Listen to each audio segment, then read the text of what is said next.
Hey everybody, I just finished building this drafting table and it turned out great. This thing's really cool. It's got a lot of moving parts. It's kind of complicated and it was a lot of fun to build, and I want to show you how I did it. I hope you enjoyed this video, maybe learn something, but more importantly, I hope you get some of your own ideas. As always, if you like my videos, remember to give me a thumbs up, leave me some comments, and subscribe to my channel. Thanks for watching and check it out.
What you just saw me do is I cut templates on the CNC of the parts that I want to duplicate, so I know that those templates are accurate in every way. Then I laid the template on the rough, the rough cut out pieces, and I, drew out the lines and took it to the bandsaw and rough cut it. I didn't cut it on the line. I cut it heavy so that I could use this trim bit with a guide bearing on it. And this guide bearing would run across the template and cut the accurate profile through there. So that's the way that worked out. I'm going to leave it on here so that I can take it to the drill press and drill these holes. One thing I wanted to point out was this part here, right here. It has a lot of meat that I had to take out. And you probably saw me just take a little bit at a time, because if you get too aggressive with this, it will just wad it out. It'll just tear it out and you'll have a train wreck. So I just took a little bit at a time until I could, feel comfortable just going, making the final pass on it. So these parts turned out really good, and they're accurate to the template at this point.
To cut those slots, I used my templates to set the router table up, and I indexed it in such a way that when I made one pass, I could flip it over and make another pass on the opposite side. I made several passes, taking really small cuts, and what I found is when you get to the end and you have just a smidge left to cut, I had a better result when I did a climb cut. Instead of starting from here, I started from here and climb cut. You gotta be careful. If it grabs it, it'll wanna get a hold of it and it'll get away from you, but it did resist the temptation to want to like wad out and tear out the wood on this hard maple. So that's how I cut the slots.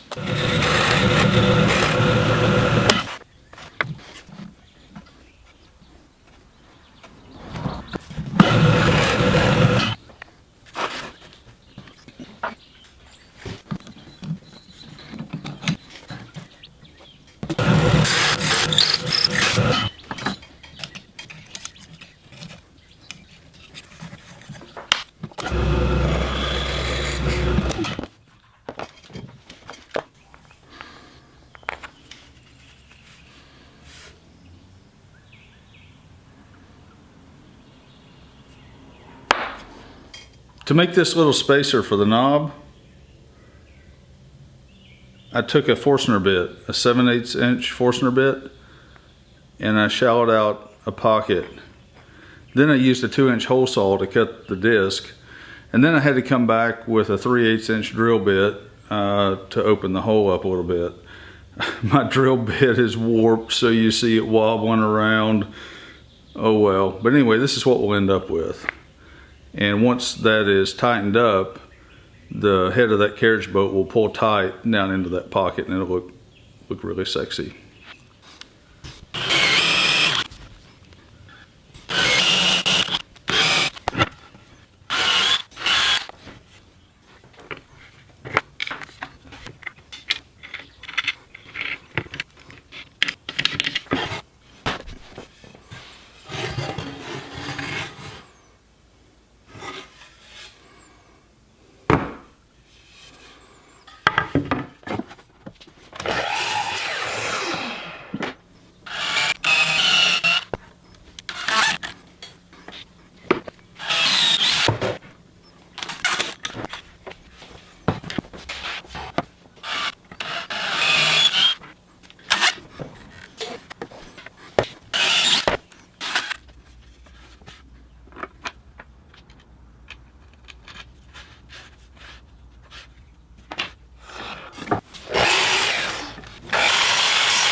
I have this thing mocked up and cobbled together so that I can find the angles here for that half lap joint.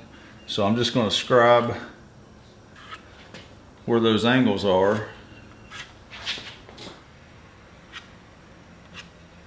And now I'll just take it to the saw and cut that half lap.